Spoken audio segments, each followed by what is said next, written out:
Hi friends, MF के shortly classes पे आपका स्वागत है। अब देखते हैं कि हम लेके आए हैं रूल्स ऑफ डिविजिबिलिटी, जिसमें कि विभाज्यता के नियम।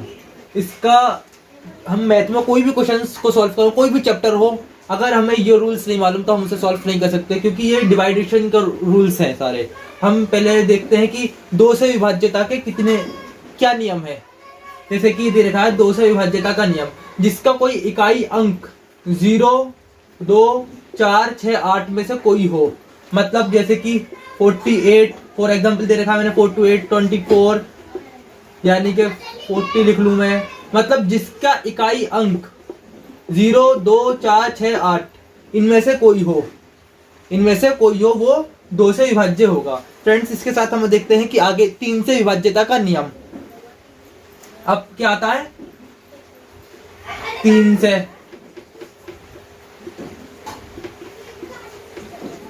तो फ्रेंड्स, इसका जो हमारा जो रूल होता है ये होता है कि अंकों का योग 3 से विभक्त होना चाहिए।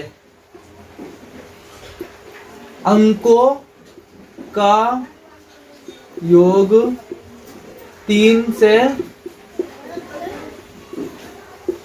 विभक्त। जैसे कि हमारा फॉर एग्जाम्पल 18 ले लिया हमने, 27 ले लिया हमने, 81 ले लिया हमने। ये 3 संख्या ली है हमने समझाने के लिए। तो हम देखते हैं कि इसमें अंकों का योग 8 और 1 9। 9 क्या है, 3 से विभक्त है, 3 3 9। जैसे कि 2 और 7 9, ये भी 3 से विभक्त है। 8 और 1 9, ये भी 3 से विभक्त है फ्रेंड्स। तो अब हम देखते हैं जैसे कि 63 का क्या होगा, 3 और 6 9 9, ये भी 3 से विभक्त है फ्रेंड्स। यानी कि अंकों का जो योग है टोटल वो 3 से विभक्त होना चाहिए। अब इसी के साथ हम देखते हैं 4 से विभक्ति का नियम।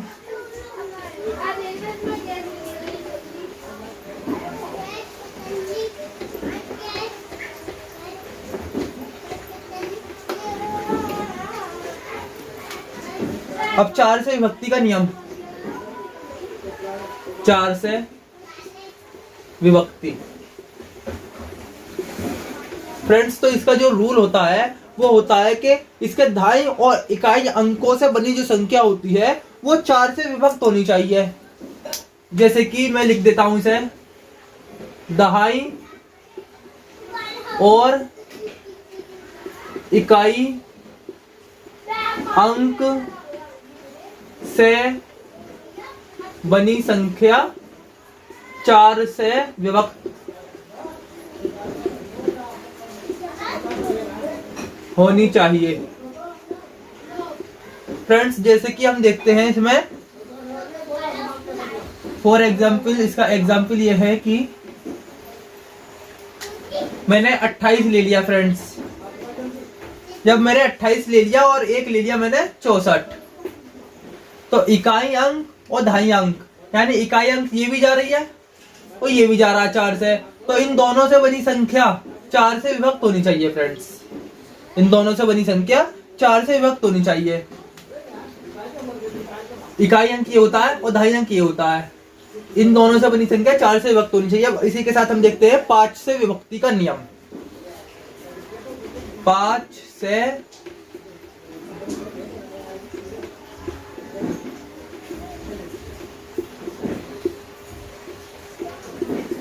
फ्रेंड्स, इसका जो रूल होता है ये होता है कि जिसका इकाई अंक 0 या 5 होना चाहिए, बस जिसका, मैं लिख देता हूं,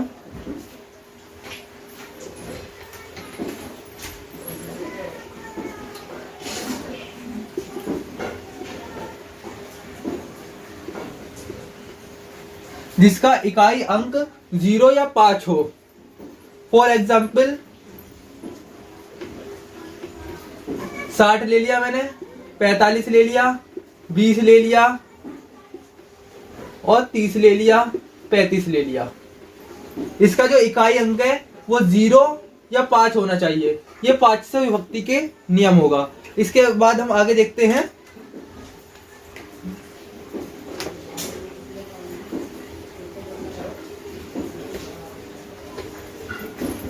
5 से विभक्ति के नियम के बाद देखते हैं हम 8 से बनी संख्या जो 8 से विभक्त हो, तो इसका जो रूल होगा 8 से, विभक्त। जो संख्या 8 से विभक्ति का जो नियम होगा वो होगा कि जिसका सैकड़ा, दहाई और इकाई अंकों से बनी संख्या 8 से विभक्त हो। जिसका सैकड़ा, दहाई और इकाई से बनी संख्या 8 से विभक्त हो। फॉर एग्जाम्पल मैं ले लेता हूं यहां पर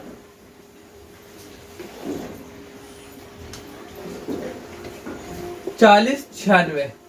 फ्रेंड्स ये मैंने संख्या ले ली है 40 96। अब हम कैसे पता करेंगे कि ये 8 से विभक्त है या नहीं? तो हम क्या करेंगे, इसका हमने पहले ही लिख रखा है सैकड़ा, सैकड़ा ये हो गया, दहाई ये हो गया और इकाई ये हो गया। दहाई, सैकड़ा, इकाई यानी 3 अंकों से बनी संख्या पीछे की जो है वो 8 से विभक्त हो। तो फ्रेंड्स हम देखते हैं, हम इसे ले लेते हैं 096। तो क्या होगा, 8 एकम 8, 8 दूनी 16। फ्रेंड्स 12 बार जा रही है तो ये जो है 8 से विभक्त होगा। अब इसी के साथ हम देखते हैं 9 से विभक्ति का नियम देखते हैं।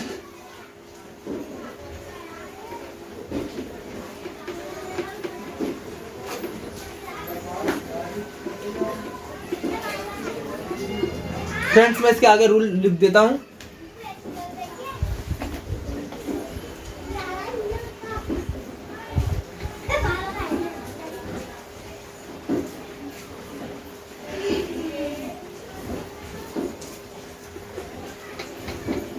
जैसे कि मैंने रूल्स को लिख दिया 9 से विभक्ति के नियम में कि अंकों का योग जो है 9 से विभक्त होना चाहिए।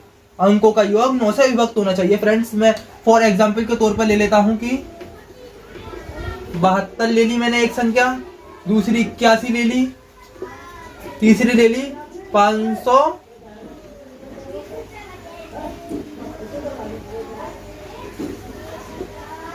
एक ये ले ली मैंने।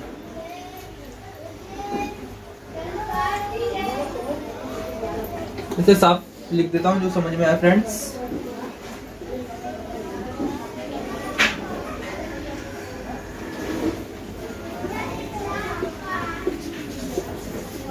अब हम देखते हैं कि इसमें 9 से अंकों का योग 9 से विभक्त होना चाहिए। तो 2 और 7 9, 9 तो 9 से 9 जा रहा है, विभक्त है। 8 और 1 9, 9 से 9 जा रहा है, ये भी हो गई। अब देखते हैं कि अंकों का योग। अब हम इसके अंक गिन लेते हैं फ्रेंड्स। जैसे कि मैं इस 9 को और इस 9 को ले लूं तो 9 दूनी 18 हो गए, 18 और 4 कितने हो गए 22, 22 और 5 कितने हो गए 27। तो 27 जो है फ्रेंड्स 9 से 3 बार जा रहा है। 9 से काटा तो मैंने 9 किया 27, यानी कि ये संख्या भी 9 से विभक्त होगी। इसी के साथ हम आगे देखते हैं 11 से विभक्ति का नियम।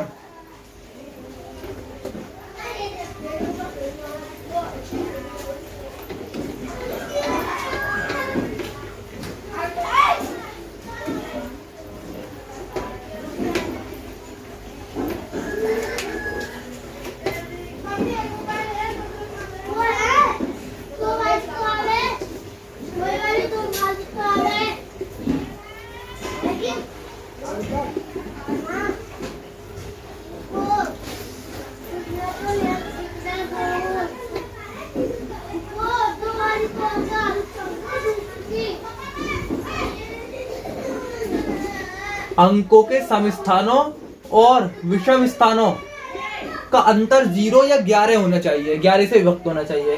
अंकों के समस्थानों और विषम स्थानों का योग का अंतर 0 या 11 से विभक्त हो। अब फ्रेंड्स हम देखते हैं कि मैंने लिखा 11 की विभक्ति का नियम जो है ये लिखा मैंने कि अंकों का समस्थानों का और विषम स्थानों का योग का अंतर जो है वो 11 से विभक्त होना चाहिए या फिर 0 होना चाहिए। फॉर एग्जाम्पल मैं लिख लेता हूं कि मैंने लिख लिया पहला 121, फिर लिख लिया मैंने 66, फिर लिख लिया मैंने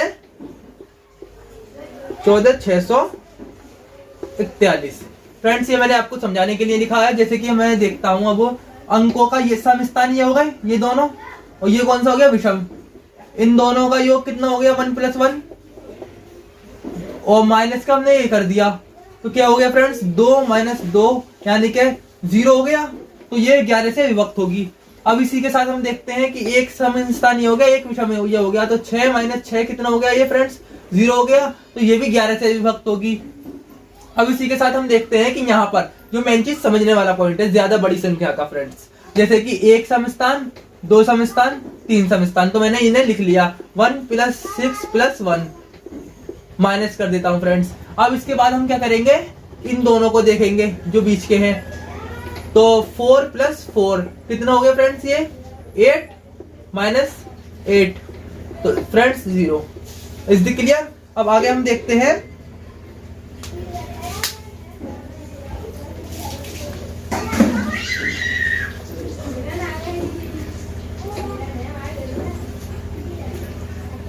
अब फ्रेंड्स हम देखते हैं 13 से विभक्ति का नियम।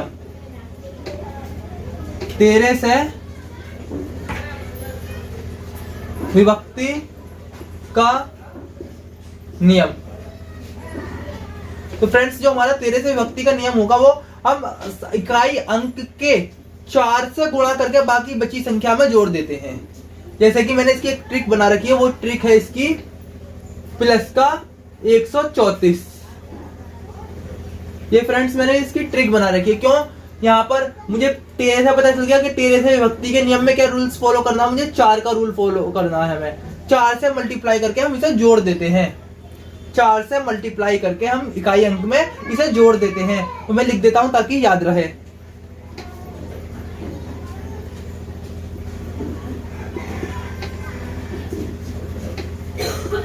चार से गुणा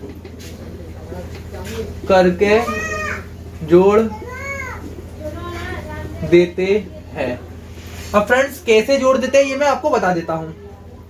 जैसे कि मैंने एग्जाम्पल के तौर पर लिख रखा है 585 फ्रेंड्स, मैंने ये लिख लिया एग्जाम्पल के तौर पे। अब हम क्या करेंगे, जो मैंने लिखा कि यहाँ पे इकाई अंक में 4 से गुणा करके जोड़ देते हैं। इकाई अंक में तो मैंने क्या, इसका इकाई अंक क्या है 5, तो मैं 5 में 4 का गुणा कर दूंगा तो कितना हो गया फ्रेंड्स 20, और बाकी के दाई अंक को सैकड़े में जोड़ देते हैं हम। तो ये बाकी का क्या बचा हमारा 58, प्लस का मैंने इस 20 को जोड़ दिया है फ्रेंड्स। तो कितना हो गया, ये हो गया 78।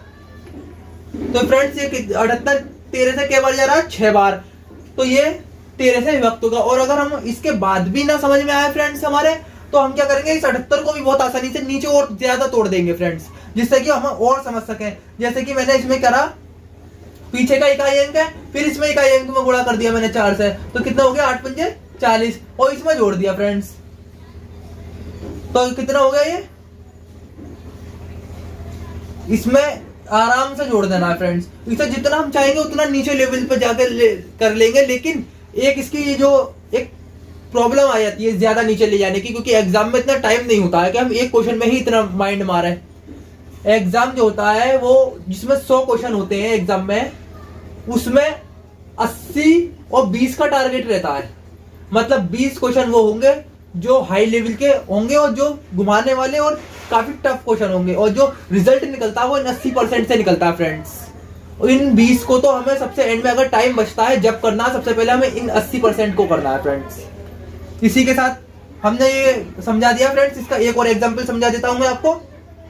जैसे कि फॉर एग्जांपल मैंने 169 ले लिया, 169, तो 169 में हमें क्या करना है, इकाई अंक में 4 से मल्टीप्लाई कर देना। इकाई अंक में 4 से मल्टीप्लाई कर देना, तो कितना हो गया 9 × 4 फ्रेंड्स, 9 × 4 = 36 हो गया ये। इसमें जोड़ देना है फ्रेंड्स, तो 36 को मैं जोड़ दूं तो 6 × 6 = 12, कितना हो गया 52। तो 13 चौके कितने होते हैं 52 फ्रेंड्स, 13 चौके 52 होते हैं। तो 13 तक के हमने विभक्ति के नियम बहुत अच्छे से याद कर लिए होंगे फ्रेंड्स। बस आपको ये नंबर याद कर लेना है 134, यानी 134 में जो पहले का 13 है, 13 की विभक्ति का नियम दर्शाता है कि हम 13 की विभक्ति में लगा रहे हैं, और ये जो पीछे का 4 है ये दर्शाता है कि हमें इकाई अंक में 4 से मल्टीप्लाई कर देना है फ्रेंड्स। अब इसके साथ हम आगे देखते हैं।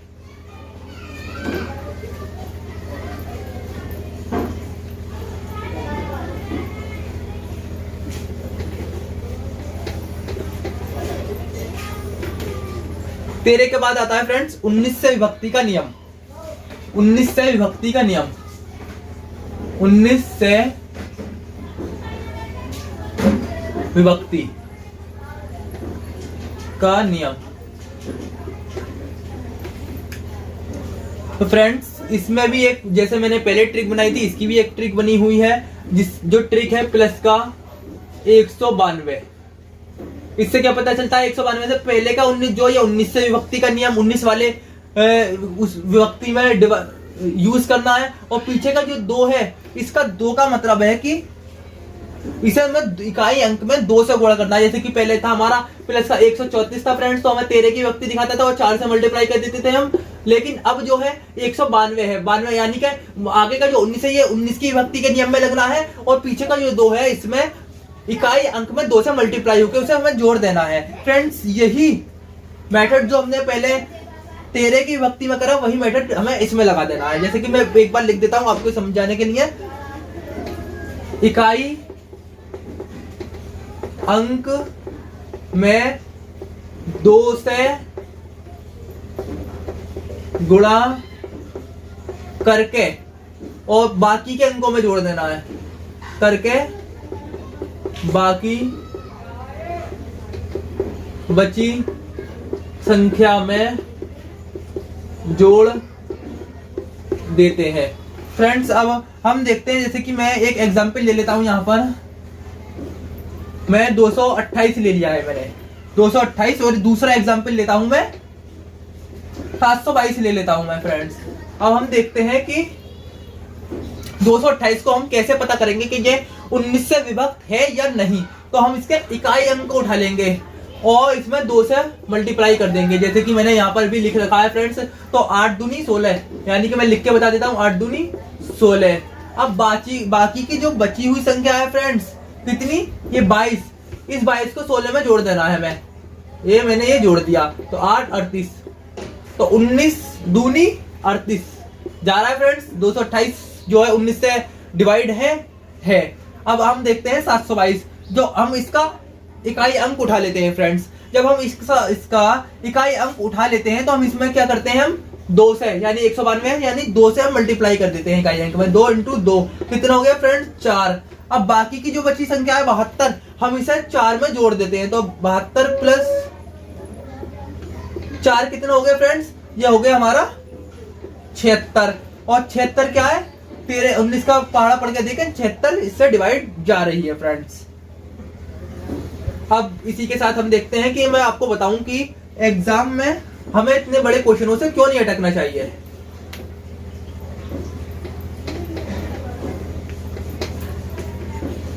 फ्रेंड्स कोई भी एग्जाम हो,